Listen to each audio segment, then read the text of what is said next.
Lalabas sana ako dito, pero nagulat ako, may nagsabi sa akin ditong mayabang. Kaya, Eh, dito ba nakatira yung Wanafly?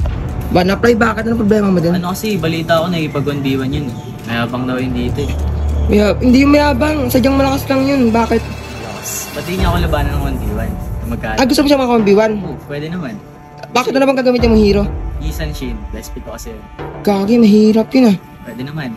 Testing na lang natin. Sige, kakalabanin mo siya? Oo. Paano sabihin ko nga ako yun? Eh di, tatalunin kita ngayon. At lalo niyo mga, tara, subukan natin yung using siya yan. Hindi pa nga nagsisimula dito, tapos nagulat ako sa sinabi niya. Tinanong niya kung handa na daw ba ako matalo. Baka na bang madalo? Ako, handa. Baka ikaw maganda. Ikaw maganda, boy.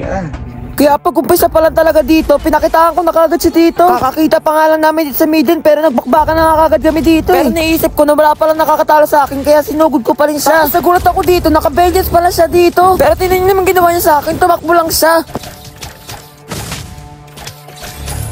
Tapos dito kukunin ko sana dito yung repolyo. Nagulat ako dito, pumunta na pa siya dito sa akin. Tapos ako pa talaga inuna niya dito sugurin. Pero ang hindi niya talaga alam dito, may balak ako sa kanya. Tingnan niyo gagawin ko sa kanya dito ha.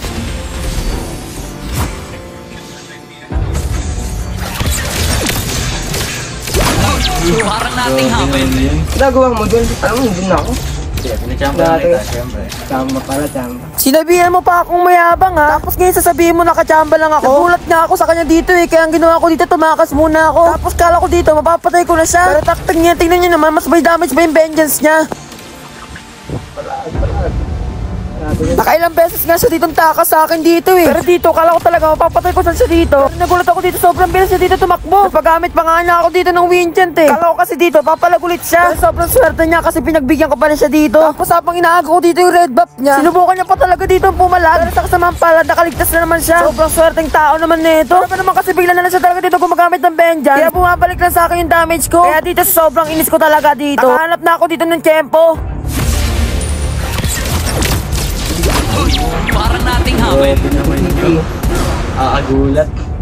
Tapos dito naaawa na nga lang sa kanya dito eh. Sobrang kampante ko nga dito, pinalagan ko siya kahit wala akong inspire. Kasi ako ditong Winchan, kaya akala ko dito kaya ko siyang palagan. Pero sobrang bilis niya, hindi ko na napindot dito yung Winchan. Kaya nagulat na lang talaga ako dito. Kasi guys, makita niyo. Pero dito sabi ko talaga dito, babawi ka agad ako dito. Nakita niya nga ako dito na gumamit ako dito ng ulti. Pero akala niya dito, makakaisa na siya sa akin dito. Pero ang hindi niya alam kanina, nakachamba lang siya sa akin. Sinubukan niya pa rin talaga ako dito palagan. Pero tingnan niyo lang ginawa ko sa kanya dito. Parang nating hapon. Nawala ako, gabi yun. Wala. Hindi ko na nga siya dito pinagbigyan eh. Kaya tingnan niyo naman dito, tinatayo ko na siya sa tapat ng base niya. Sobrang kulit talaga nito. Sinubukan pa rin talaga ako dito palagan. Kukulitan ka na talaga masyado ha. Sobrang kaba niya nga dito, napapindot ka agad siya dito ng Winchat. Wala pa akong ginagawa sa kanya. Imbis na bumalik na siya sa base niya, ayaw pa rin niya. Kaya tinulungan ko na lang tuloy siya dito. Mainit yan, Nakabahan ka ba? Ha?